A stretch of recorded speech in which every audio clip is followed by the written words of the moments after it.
But at the end of the day, the bell rang and all the kids were running back home. And at 5 years old, I sat on my desk starting to weigh my options. And I kept thinking to myself, should I go home and be daddy's little good boy, or go to the soccer field, play soccer, and have fun instead?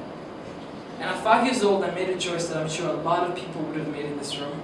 I looked at the front door of my school, and instead of running home to be daddy's little good boy and be home before 6 p.m., I ran straight across to the soccer field to go play soccer with Kevin. As I got in the field, Kevin passed me the ball, and I shot the ball right into the roof of the net. It was the best goal I'd ever scored, so naturally I just started running around the field screaming, "Goal!" And as I was running around, I kept seeing these army trucks. And out of these army trucks, the soldiers kept coming out of them and they're rushing towards the soccer field. So I turned around to go kick the ball back into the roof of the net. But as I was turning around, I heard a gunshot going off in the background. And so I looked across the field and I saw one of my friends dropping to the ground. Now when we were kids, we were always told when you hear a gunshot, you always have to drop to the ground. So I thought that's exactly what my friend was doing. Except I found out later that my friend was shot and killed. But as I was lying there in this huge field of grass, I remember not hearing anything else other than the sound of my own heartbeat. Then in front of me I heard a voice say, "Get up!" So I got up and I started looking around the field just trying to see what was going on. But all I kept seeing were these soldiers standing in front of all the kids, and all my friends were in tears, they were crying. Some of them were kneeling on the ground begging for these rebel soldiers to let them go. But the little troublemaker that I was, I remember thinking that this was a joke. In fact, I remember so vividly thinking that my father had hired these soldiers to make sure we understood why we needed to be home before 6 p.m. So thinking this was a joke, I took a deep breath and I started running towards this rebel soldier. So picture a little 5-year-old Michel and a 5'7" rebel soldier with an AK-47 in his hand. I ran up towards him and I planted my feet in the ground. I looked up at him and I said, "My name is Michel Chikwanine. I'm 5 years old. If my father sees you taking us, he's going to punish you." He started laughing at me. And that's when I realized that these rebel soldiers weren't joking. They were really serious.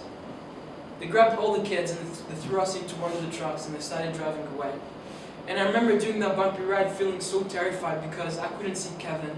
I couldn't talk to him. I couldn't see him. I couldn't say anything. And so I started looking at one of the rebel soldiers who were sitting in front of the trucks. And I started begging them to let me see Kevin. I kept begging them to let me go home. I started yelling at them, telling them that if they didn't let me go home, that my dad was going to punish them and me for not being home at 6 p.m. And they just kept on laughing, and I thought that they didn't understand what I was trying to say. And eventually, after driving for so long, the truck stopped, and we were told to get out. And the typical troublemaker that I was at 5, I was the first person to take this step out. But as I did, I remember hearing a crunch underneath my feet. So I looked on the ground, and I saw skeletons. And there were hundreds and hundreds of skeletons with no skulls. And at 5 years old, I was so terrified of what I was watching that I again ran over to the commanders and I begged them to let me go home. But again, every time I'd say something, they just kept on laughing at me. Then the rebel commander came in front of all the kids. They gathered us into a circle. And the rebel commander spoke up and he said, "We are going to initiate you into our army." So they grabbed my left arm. They grabbed a knife and they slashed my wrist. As I started to bleed, they took a substance called brown, which is a mixture of cocaine and gunpowder, and they rubbed this into the wound so I'd go crazy. Then they grabbed a bandage and they wrapped it around my hand. They grabbed a blindfold and then came up behind me and they blindfolded me. Then one of the rebel commanders came up and he told me to put my hands out, and as I did, they dropped an AK-47 in my hand. But the gun was so heavy I couldn't lift it, I just dropped it on the ground.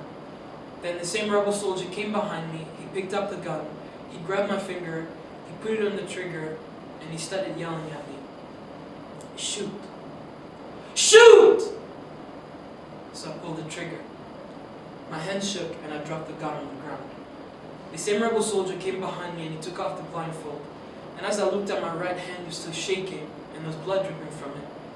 And as a kid, I used to love Superman, so I was wearing a white Superman shirt. And as I looked at it, there was blood dripping from it too. I looked a few feet in front of me and I saw my best friend Kevin lying there in a pool of his own blood.